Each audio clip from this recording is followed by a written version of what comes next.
true witness of people that live the gospel by having experienced having someone brutally murdered and taken from them, and then being able to walk the hard journey, being very vulnerable and open, because they have to. Everybody goes through a set journey, absolutely, their normal reactions, and then coming to a point of forgiveness. But then the gift of sharing it, taking that extra step of sharing that story and allowing all of us to walk with them. And you have today an unbelievable opportunity to hear somebody that is a master at this and is truly a witness to the gospel and to our faith, and how transformative something that taking a tragedy in a life and transforming themselves and all of those that she touched. So Marietta's going to tell us her story, so I'm not going to get into that. But she is a true gift to the movement and to the Catholic Church, here in this country and universally. So she speaks all over the world, and she's a gift, and we treasure her. So I'm grateful for her to take the time and once again share her story. Thank you.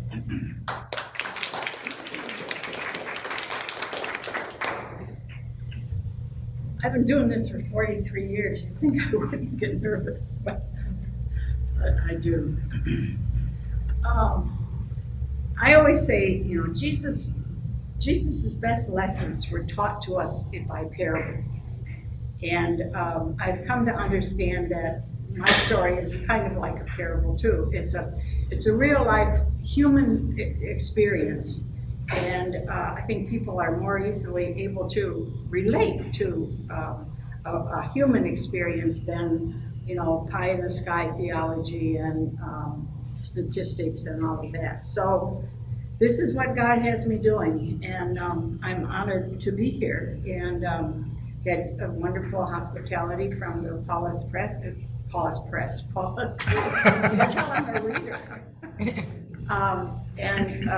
So this is how my story goes. In 1973, my husband and I took our 5 kids on what was going to be once-in-a-lifetime dream family vacation. We were going to go camping for a whole month through the state of Montana. My mom and dad had been there the year before, and they'd come back and said, if you ever leave Michigan, you got to go to Montana because it has in abundance everything that you enjoy, everything in which you're interested. So that year we got the biggest tax refund that we'd ever gotten, and my husband was able to take the time off, and so we decided to go camping for a whole month through the state of Montana. This was going to be the vacation we were going to talk about for the rest of our lives. And so when we were ready to go, when the kids got out of school for the summer, we were in the car ready to leave the driveway, and I just said stop for a minute, and this was a significant moment in our lives. We'd never do anything like this again, probably. So I said, maybe we ought to submit it to God. So we said in Our Father, a Hail Mary, and a Glory Be, and then just spontaneously I prayed out loud in my own words, something I do all the time now, but then I never had done it before. And I asked God to bless us, protect us, keep us all safe from harm, and show us what God's will was for us in Montana. And so with that, we were on our way. It took us almost a week to go through the 8 states that you have to go through to get to Montana. But when we got there, I was on top of the world. I felt like we'd come to God's mountain. We were having a wonderful time. The kids were having a good time together. We were seeing things that we'd never seen before, like mountains and magpies and antelope. And when we arrived there, my mom and dad were waiting for us to share this time with us and to make sure we didn't miss any of the good things that they had seen the year before. And so it was a good reunion with them. And I was just feeling especially blessed because, as I say, you can imagine the possibilities of traveling for a week with 5 kids in the car, but it really turned out to be the best time that our family ever had. And so we spent 3 days at this one campground. It was called the Missouri River Headwaters, where 3 rivers come together and the Missouri River starts right there.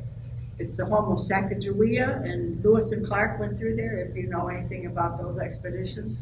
And so we spent the 3 days there seeing all the scenic sites and historic places. And then we decided we'd go to bed early and get up early the next morning and move on to the next great spot because we had this whole wonderful state to explore.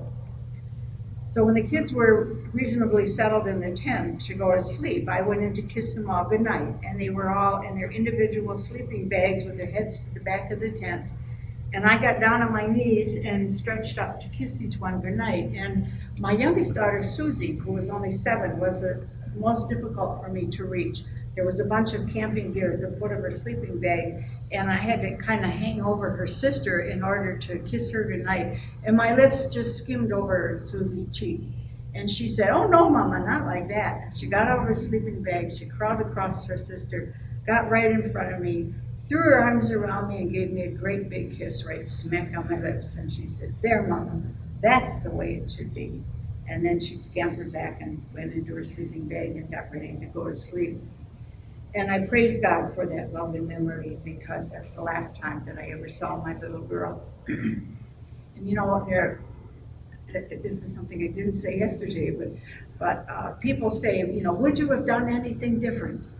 And I said, I say, the only thing that I would have done different would have been to make sure that I kissed Susie goodnight. And but God took care of that. God inspired her to kiss me goodnight. That would have been my only regret, that I hadn't properly kissed her goodnight. And God took care of that for me. So I have that precious memory. So in the middle of the night, we woke up, discovered she was gone, not in her sleeping bag. There was a hole cut in the tent, forming a flap which was pulled outside on the grass. And outside the grass, on the grass were the 2 stuffed animals with which she always slept, but no sign of Susie anywhere.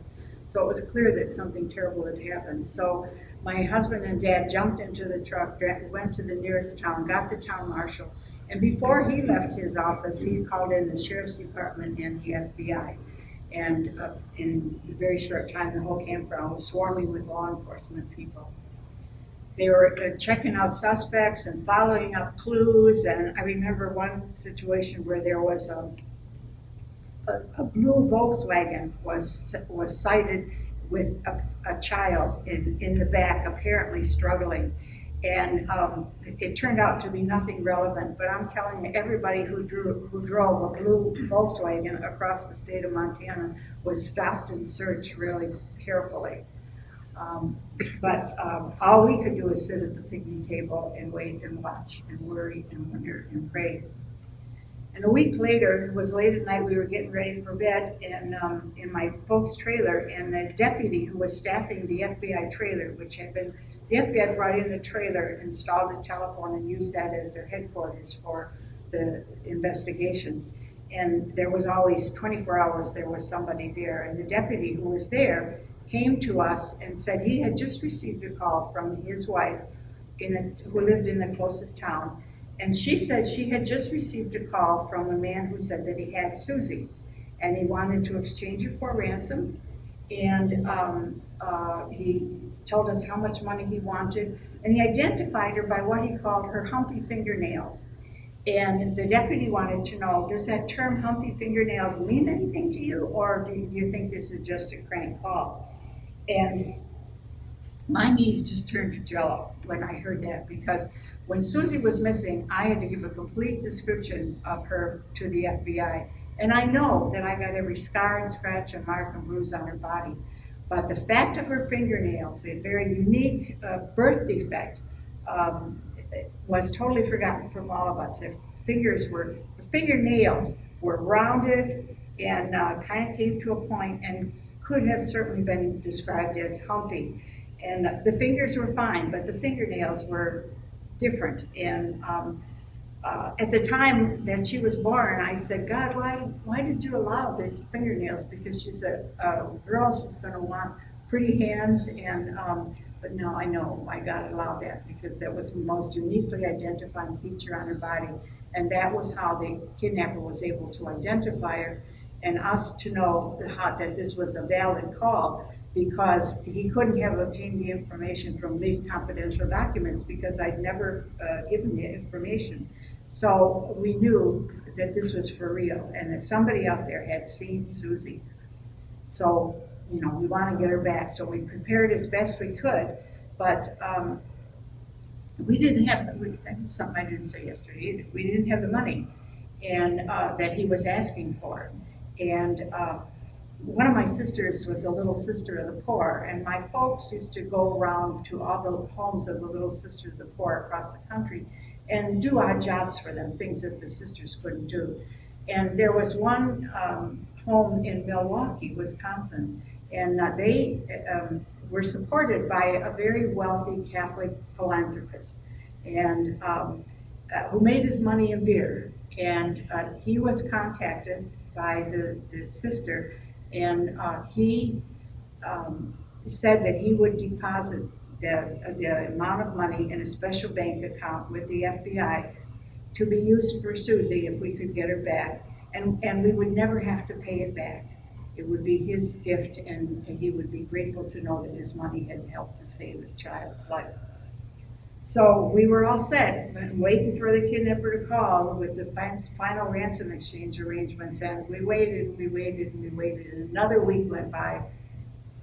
Finally came a day that was very, very difficult for me. There were search planes looking for Susie, and they'd circle us, and they'd wave to us, and then they'd take off in a direction, and then someplace else. And I was just feeling so frustrated that they weren't finding anything, because it seemed like from their vantage point they should see something, and they weren't coming up with anything.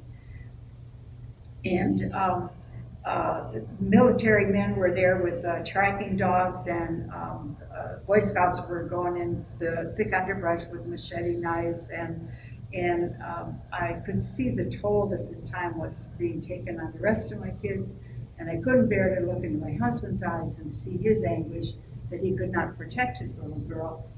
And they were dragging the river right alongside our campground and our camp, and the boat would go a little bit, and they would stop, and they'd clean out the net, and then they'd go again and stop.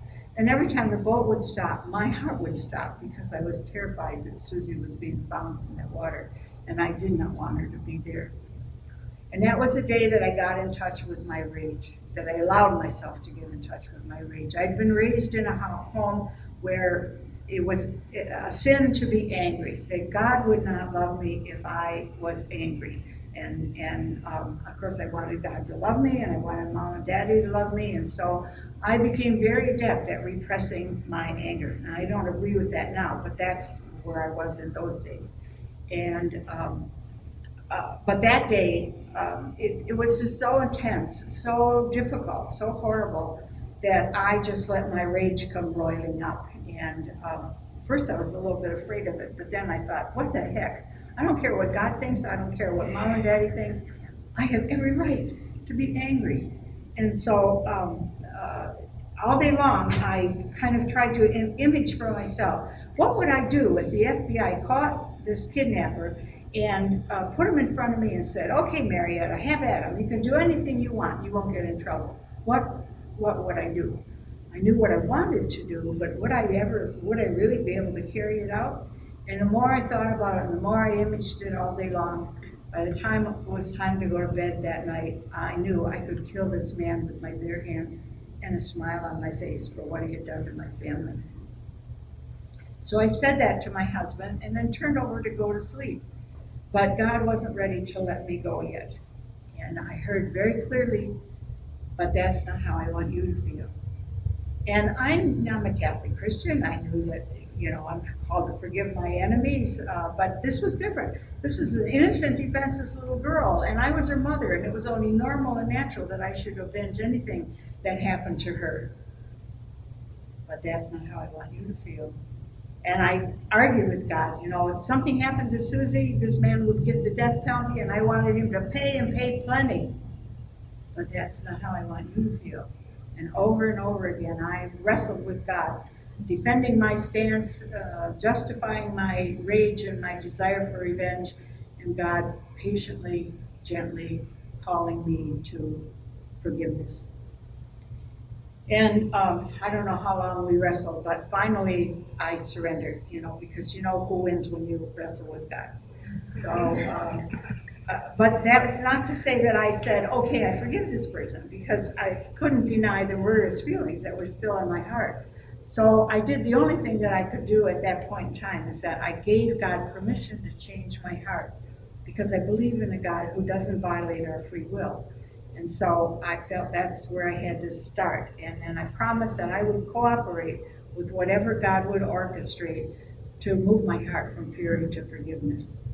And then finally with that, felt like this burden lifted off of me, and I got a good night's sleep for the first time since Susie had been taken. We continued to stay there in Montana for several more weeks, and finally we had to go back to our home in Michigan. And there were FBI agents waiting for us as soon as we got there. And 3 months later, the kidnapper called our home. A call answered by my oldest son, who was 16. And again, he identified Susie by her humpy fingernails so that we know it was an authentic call, and said that he still wanted to exchange her for ransom, but he hadn't figured out how to get her to us, get the money, but not get caught. And he'd call us again, goodbye. And that was all he said. So again, all we could do was wait and wait and wait through many, many months, through the holidays without Susie. But God was faithful to give me the grace that I needed to provide a holiday atmosphere for the rest of my kids, who still had ongoing lives and who still needed to know that they were just as important to me as Susie was. And that was difficult because we were getting all kinds of phone calls with people calling in with leads and suspects, and FBI agents were sitting at the kitchen table almost every day. So it was a very challenging time. We got through that month after month. Finally, it got to be a whole year since Susie had been taken. And the Montana papers wanted to know, what's it like to go for that long without knowing where your little girl is, or how your little girl is, or even if your little girl is anymore. And so they sent out a reporter to interview me. And when he wrote his article, he quoted me verbatim a statement I made in which I said I'd give anything for the chance to talk to the kidnapper myself, but I was afraid I would never get that opportunity. And by mistake, the article was printed the day before the first-year anniversary date, was read by the kidnapper, who was challenged by my statement. And that night, in the middle of the night, 1 year to the minute that he had taken Susie out of our tent, the kidnapper called me at my home in Michigan. He woke me up out of sound sleep, but I knew who he was right away. But he said, "Is this Susie's mom?" And I said, "Yes." And he identified her again by her humpy fingernails, and said he still wanted to exchange her for a ransom, but still hadn't figured out how to accomplish that. But it was really clear what he was wanting to do was to taunt me, get me riled up, get me hysterical, then hang up and leave me hanging. And however, he wasn't counting on the spiritual journey that I'd been on with God during that past year. And I really had to work at it. Forgiveness takes daily, diligent discipline. It's like being an alcoholic. You take 1 hour at a time. But I kept reminding myself that however I felt about this person, in God's eyes, he was just as precious as my little girl. That's the kind of God I say I believe in, a God who's crazy about each and every one of us, no matter who we've done, what we've done, and who we are. So I had to put my money where my mouth was. And even though he hadn't behaved like one, he was the Son of God. And he had dignity and he had worth. So that meant that I had to think and speak of him with respectful terms and not use the derogatory terms when people would come to me and say, I hope they fry that son of a bitch when they catch him. It would have been easy to get caught up with that kind of language because I was going every day without knowing where Susie was. But I had to sit on my tongue and exercise self-control and be very careful about the language that I used. And in reading scripture, it became very clear to me that I was called to pray for my enemies. Well, they certainly fit that category, but that was the last thing that I felt like doing. And I didn't even know how I could do that. I wanted to do it right, so I tried to authentically, genuinely care about him. And I had to remind myself over and over again of all that stuff, that he was the Son of God. And he was not counting on that that kind of experience coming from me. But it was a very unusual situation. I felt like I was separated from myself, watching me, talking to him on the phone, and being amazed at seeing a miracle happen in my heart. Not only did I know I should forgive, and I had chosen to forgive, but it had become a reality in my heart. They were genuine feelings. And really wanted to reach this man. And so I started asking him questions and about Susie, and he stayed on the phone. He didn't hang up like he had planned to do. And asking him, what size does she wear now? How are you educating her? Do you take her shopping? Everything that I could think of. And finally, I said to him, I've been praying for you every day, and is there anything I can do to help you? And he broke down and he sobbed and he sobbed and he sobbed. And he said, I wish this burden could be lifted from me. And that's when I knew what a miracle God had worked in me, because I was really desperate to know what that burden was to help him. But I couldn't get him to elaborate, and I knew the possibilities, but he was not willing to say that. And so in the end, the conversation finally ended, and I looked at the clock and saw that we'd been on the phone for an hour and a half. This man who had wanted to stay on the phone for only 5 minutes so we couldn't trace the call, stayed on the phone for an hour and a half. And in that milieu of concern and compassion, he so let down his guard that he inadvertently revealed enough information about himself that the FBI were able to identify him. And went to him and told him he was a young man named David who lived in a town close to the campground, had actually been an original suspect, but it had passed the true lie detector test. And so, but now they went to him and told him he should get an attorney because he was being considered as a prime suspect. And he took more lie detector tests, which he passed, and he took a truth serum test, which he passed. But on his way back from taking the truth serum test, he attempted to abduct another little girl in a Girl Scout campout. But the kids woke up, and so he was not able to succeed taking a child. But they were able to see his back, and they were able to identify his clothing. And it was the same clothing that David had just worn when he was taking this truth serum test in the hospital. And so it became clear that we were dealing with a very, very sick young man who was a grave danger to the children in the community. And so it was really important to get him off the streets, but they had no concrete evidence yet at this point.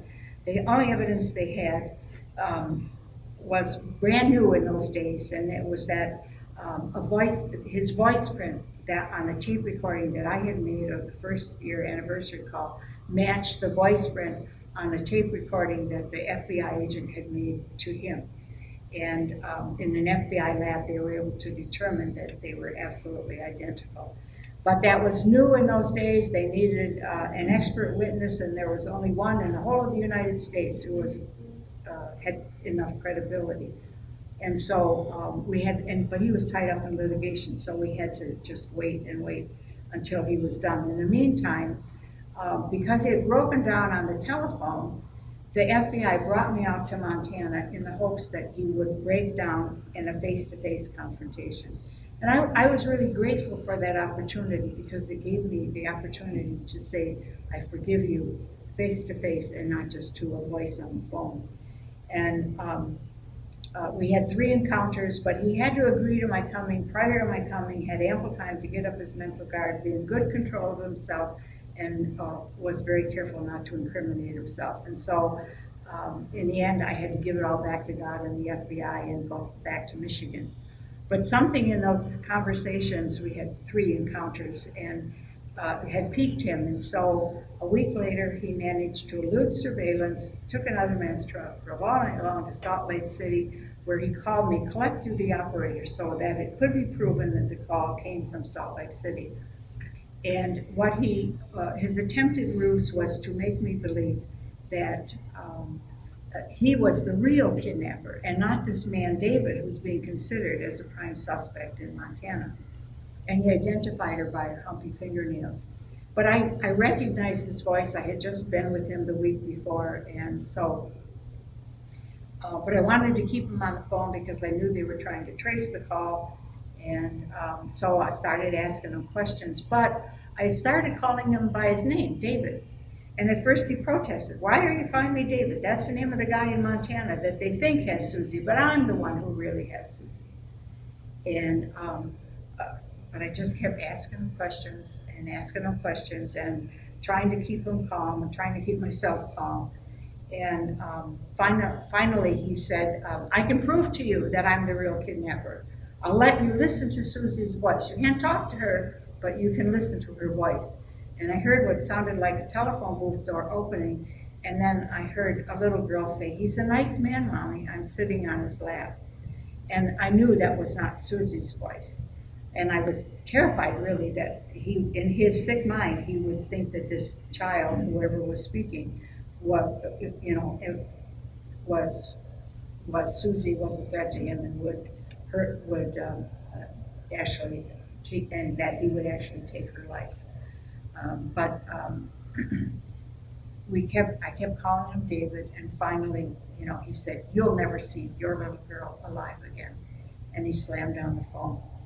And they traced the call. The FBI agents were right there, but he managed to get away. He jumped on this truck and headed for the back roads, and spent all day long getting back to his hometown in Montana, where, of course, the deputies had already discovered he was not anywhere around.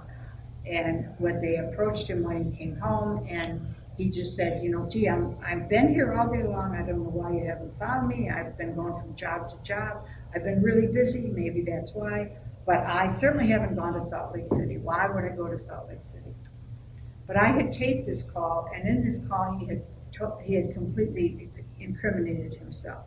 And so it was concrete proof that they could use. They didn't have to wait for the voice print expert, and so they proceeded to get the warrant for his arrest. And that night, the head FBI agent called me and told me that David would be arrested first thing in the morning, but also he had to tell me that they had just received a report from the Smithsonian Institute, the FBI labs, and that in the last bundle of stuff that they had found on this abandoned ranch, there had been part of the backbone of a little girl.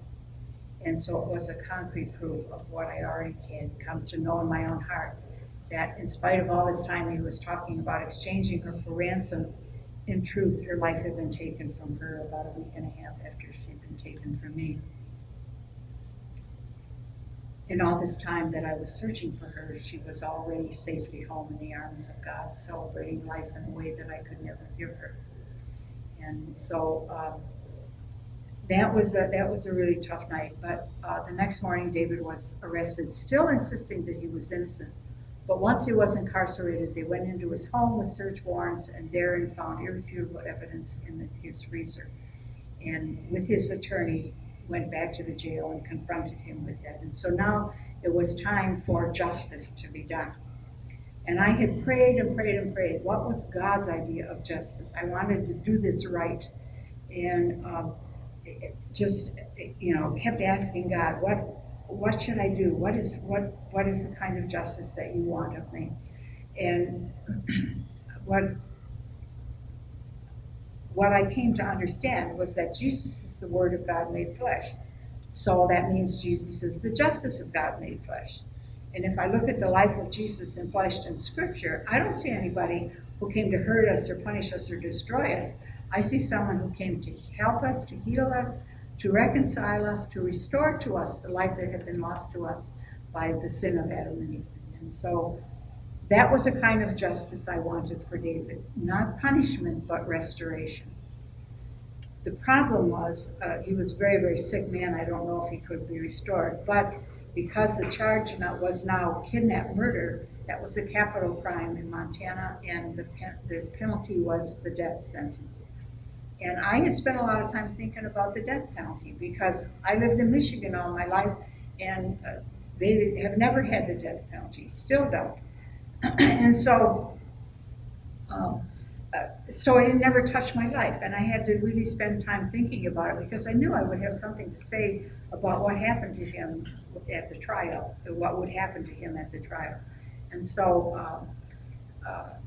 what I came to was a very personal reason, and that was that how do I best honor Susie's memory, my little girl's memory, and to kill somebody in her name would be to violate and profane the goodness and sweetness of who she was to me, and that she was worthy of a more noble, honorable, and beautiful memorial than a cold-blooded, state-sanctioned, premeditated killing of a chained, restrained, defenseless person, however deserving of death we deem that person to be. In the end, all it does is make another victim and another grieving family, and it didn't restore Susie back to my arms again. So I wanted to, in honor of Susie, I wanted to aspire to a higher moral principle that says that all of life is sacred and all of life is worthy of preservation. But there I was stuck with the death penalty until I found out that just that year, Montana's legislature had voted in an alternative sentence for capital cases, which was mandatory life imprisonment with no chance ever of parole. And I'm not really totally in favor of that either, but that was my only option other than death. And so I asked the FBI and the prosecutor if they would give him that alternative sentence.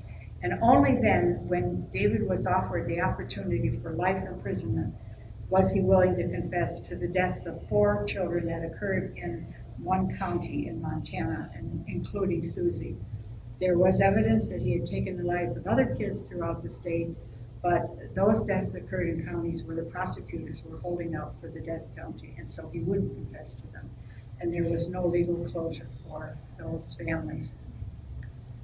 So it was all over, and I knew what had happened to Susie. I had my answers, and I could find solace in the fact that whatever, there isn't anything you can think of that didn't happen to her in the week and a half that he kept her, and then what he did to her body afterwards. But my consolation was that that was not her reality now. Now she sits in the arms of God and celebrates life like I could never give her. And she better be praying for her mama. So, and I know she is. So it was all over. But,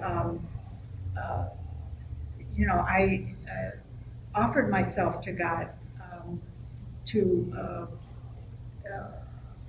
I became aware of the fact that when we sin, we are kidnapped from the safety of God's tent, and by a spirit of unforgiveness. We've all got things in our lives, however many times we go to Mass, how much we pray, how good we are to the poor,